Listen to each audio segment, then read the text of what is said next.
আমাদের প্রত্যেকটা জীবকে ৮০ লক্ষ জনই ভ্রমণ করতে হয়, অর্থাৎ ৮০ লক্ষবার আমাদের দেহের জন্ম হলো আর ৮০ লক্ষবারই দেহের মৃত্যু হলো। তাহলে প্রথম জন্মটা আমার হলো কি রূপে বাবা? শাস্ত্র বলছে স্থাবর বিংশতি নবলক্ষানি জলজা কৃমিয়ারুদ্র সংকপ পক্ষী নাম ১০ লক্ষ কম ৩০ লক্ষ কম পশুমানশ্চ ২৪ লক্ষানি মানব। অর্থাৎ স্থাবর বিংশতি, সর্বপ্রথম ২০ লক্ষবার আমার জন্ম হলো বৃক্ষকুলে। কত না আম গাছ হলাম, জাম গাছ হলাম, গুলুম লতা হলাম, মুক্তি কবে পেলাম বাবা? যেদিন তুলসী বৃক্ষরূপে আমার জন্ম হলো। ওই তুলসী বৃক্ষরূপে জন্মগ্রহণ করে যেদিন এই দেহটা দিয়ে আমি কোনো গৌর গোবিন্দ চরণের সেবা করতে পারলাম, সেই দিন এই ২০ লক্ষ বৃক্ষ জন্ম হতে আমার মুক্তি লাভ হয়ে গেল। নিতাই গৌর হরিবল হরিবল। তারপরে বলছে মা নবলক্ষানি জলজা, এরপর ৯ লক্ষবার আমার জলের মধ্যে জন্মগ্রহণ করতে হলো। তাহলে কত না ঝিনুক হয়েছি, শামুক হয়েছি, মাছ হয়েছি, পোকামাকড় হয়েছি। তাহলে জল থেকে কবে মুক্তি পাই মা? জলের কোন বস্তুটা ভগবান সেবায় লাগে দেখি বলো তো? কোনটা? ঝিনুক? হ্যাঁ, কথা বলো। সন্ধ্যাবেলায় কিসের ধ্বনি করো? শঙ্খের ধ্বনি। শঙ্খ কোথায় থাকে? জলের মধ্যে থাকে, তাই না? তাহলে যেদিন শঙ্খকুলে আমার জন্ম হলো, সেদিন ৯ লক্ষ জলজ জীবন হতে আমি মুক্তি লাভ করলাম। তারপরে বলছে বাবা কৃমি আর রুদ্র সংকপ, কৃমিকীট রূপে আমার জন্ম হলো ১১ লক্ষ বার। আর এই কৃমিকীট জন্মের শেষ জন্ম যেদিন মধুকর অর্থাৎ মৌমাছি রূপে আমার জন্ম হলো। তারপরে শাস্ত্র বলছে পক্ষী নাম ১০ লক্ষ কম, পক্ষীকুলে আমার জন্ম হলো ১০ লক্ষ বার। আর পক্ষী জন্মের শেষ জন্ম কোনটা মা? বলো দেখি, কোন পাখি ভগবানের সেবায় লেগেছে? জোরে বলো। ময়ূর। ময়ূরের পেখমটা কোথায় থাকে? ভগবানের মস্তকে। আর ভগবানকে যখন পাখা দিয়ে আমরা সেবা করি, কি পাখা দিয়ে সেবা করি বাবা? ময়ূর পাখা, তাই তো? তাহলে চারপাশে তো এত সুন্দর সুন্দর পাখি আছে মা, কিন্তু জন্ম শুধু নিলেই হবে না, সেই জন্ম পেয়ে তোমাকে ভগবানের সেবা করতে হবে। জানবে যে জন্ম পেয়ে তুমি ভগবানকে সেবা করতে পারবে, যে জন্মে তুমি নিজেকে গৌর গোবিন্দ চরণে সমর্পণ করতে পারবে, সেই জন্ম দ্বারাই জীবের মুক্তি হবে।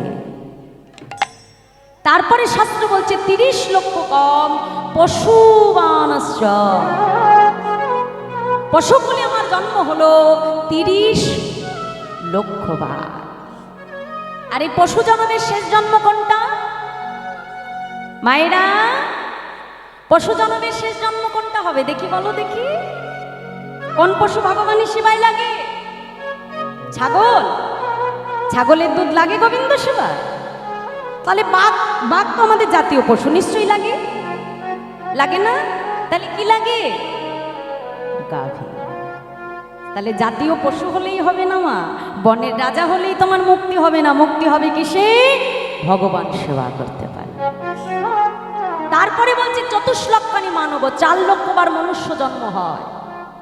তাহলে এতগুলো জন্ম আমি বললাম না, প্রত্যেকটা জন্মে যতক্ষণ না দেহ দ্বারা গোবিন্দ সেবা করা হবে বাবা, ততক্ষণ দেহের মুক্তি না।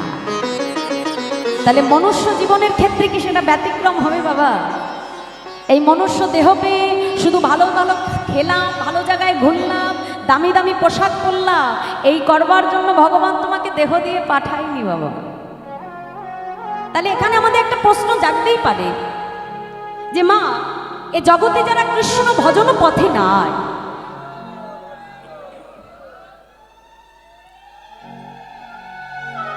জয় রাধে। তাহলে যারা এই মনুষ্য জন্মখানা পেয়ে যারা আমাদের ভজনের পথে নাই মা, আমাদের মনে তাদের প্রশ্ন জাগতে পারে, যাদের মনোবৃত্তিটা এমন ভালো জায়গায় খাবো, ভালো ঘুরবো, ভালো দামি পোশাক পরবো, তাহলে তাদের দেহের কি হয় মা? তারা যখন মারা যাবে তাহলে তাদের দেহটা কি হবে? এটা প্রশ্ন জাগতেই পারে, তাই তো? যেমন এই যে ধরুন আমার হাতে যে সোনার বালাটা আছে, এটা যদি ভেঙে যায় তা আমি শ্যাকরার দোকানে দিয়ে বলবো যে আমার এই চুড়িটা দিয়ে আমার জন্য একটা গলার সোনার হার করে দাও। শ্যাকরা কি করবে? ভালো করে বুঝে নেবে মা, চুড়িটাকে গলিয়ে এইবার আমার জন্য একটা গলার হার তৈরি করে দিল, তাই না? তাহলে দেখো আগে কি ছিল? চুড়ি, আর এখন কি হয়েছে? গলার হার। তাহলে আগে দেখতে একরকম ছিল, এখন দেখতে আর এক রকম হয়ে গেল। শুধু তার রূপটা পরিবর্তন হয়ে গেল, আকৃতি পরিবর্তন হলো, কিন্তু বাবা সোনার কি পরিবর্তন হলো? আগেও সোনা ছিল, এখনো সোনাই থাকলো। মনুষ্য জন্মটাও ঠিকই একই রকম বাবা। এই দেহটা পেয়ে এই দেহটা যদি ভগবান চরণে সমর্পণ করতে না পারি, তাহলে এই দেহটার মৃত্যু হয়, কিন্তু আত্মার মৃত্যু হয় না। সেই আত্মা পুনরায় চলে যায় কোথায়? এই সংসারের জন্ম মৃত্যু চক্রে। আর তোমার এই আত্মা বারংবার এই জন্ম মৃত্যু চক্রে আবর্তিত হতেই থাকবে, হতেই থাকবে মা। আত্মা বারংবার আবর্তিত হবে যতক্ষণ না দেহ ভগবান চরণে সমর্পণ করবে। যেই দিন এই দেহটাকে তুমি গৌর গোবিন্দ চরণে সমর্পণ করে দেবে, সেই দিন এই আত্মা মুক্তি পেয়ে চলে যাবে কোথায়? গোলক বৈকুণ্ঠ ধামে নিতাই গৌর হরি বল, হরি বল। আর যেদিন এই দেহটা আমাদের মুক্তি পেয়ে গোলক বৈকুণ্ঠ ধামে চলে যাবে, জানবেন সেই দিনই কিন্তু এই জন্ম মৃত্যুর চক্র থেকে জীবের মুক্তি ঘটবে না। আর আমাদের এই আত্মার মুক্তি ঘটানোর জন্য কলিযুগে আমার মহাপ্রভু তিনি অবতীর্ণ হলে। শাস্ত্রে বলছে অন্য অন্য যুগে ভগবান এসেছিল শুধুমাত্র লীলা করবে বলে বাবা, কিন্তু কলিযুগে ভগবান যেমন তিনি লীলাও করেছেন, আর একধারে জীবের হাতে ধরে পায়ে ধরে প্রভু আমার হরিনাম দিয়েছে। তার মতো দয়াল কোনো যুগে হয় নাই আর হবে। তাই আজ বৈষ্ণব মহাজন পদাবলিতে কলম দিয়ে বলছে, দেখো দেখো অসাধনে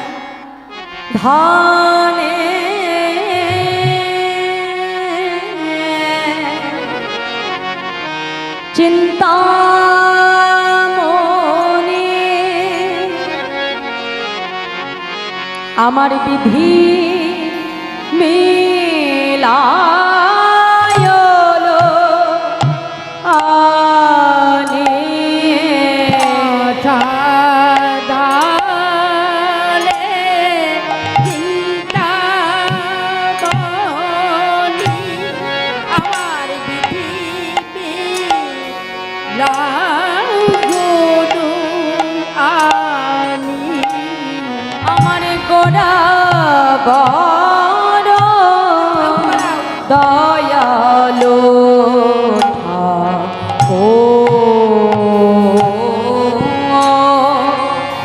গোড়া বড় দয়ালো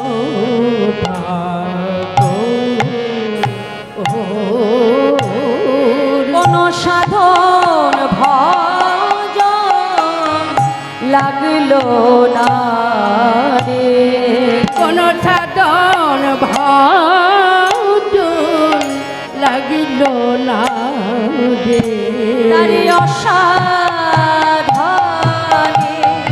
পাওয়া গেল সাধন ভজন লাগিল না রে। অসাধনে পাওয়া গেল কোন সাধন ভজন লাগিল না রে। বলি অসাধনে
অসাধনে পাওয়া গেল, সাধন ভজন লাগলো না। এই কলিতে ভগবানকে পেতে গেলে কোনো কষ্ট করতে হয় না বাবা।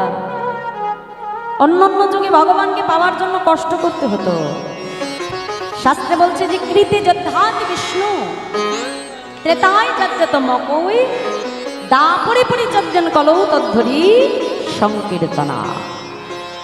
সত্য যুগে ভগবানকে পাওয়ার উপায় ছিল ধ্যান। ত্রেতা যুগে কি ছিল বাবা? যাগযজ্ঞ। আমরা অষ্টমীর যজ্ঞ, নবমীর যজ্ঞ শুনেছি না?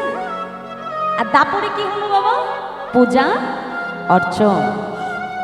কিন্তু কলিযুগে আমার মহাপ্রভু দেখলে যে আমার কলির জীবের এত সময় হবে না যে তারা ধ্যান তপস্যা যাগযজ্ঞ করে ভগবানকে ডাকবে। কি বাবা সময় আছে? ধ্যান করে ভগবানকে ডাকবো, সময় আছে? সময় নাই। তাহলে আমাদের উপায় কি হবে বাবা? পূজা অর্চনও সময় নাই, আর যাগযজ্ঞ তো আরো দূরে থাক, তাই তো? তাহলে আমাদের মুক্তির পথ কি না? মহাপ্রভু বললেন হরির নাম হরির নাম হরির নামৈব কেবলম কলৌ নাস্তেব নাস্তেব গতি রন্যথা।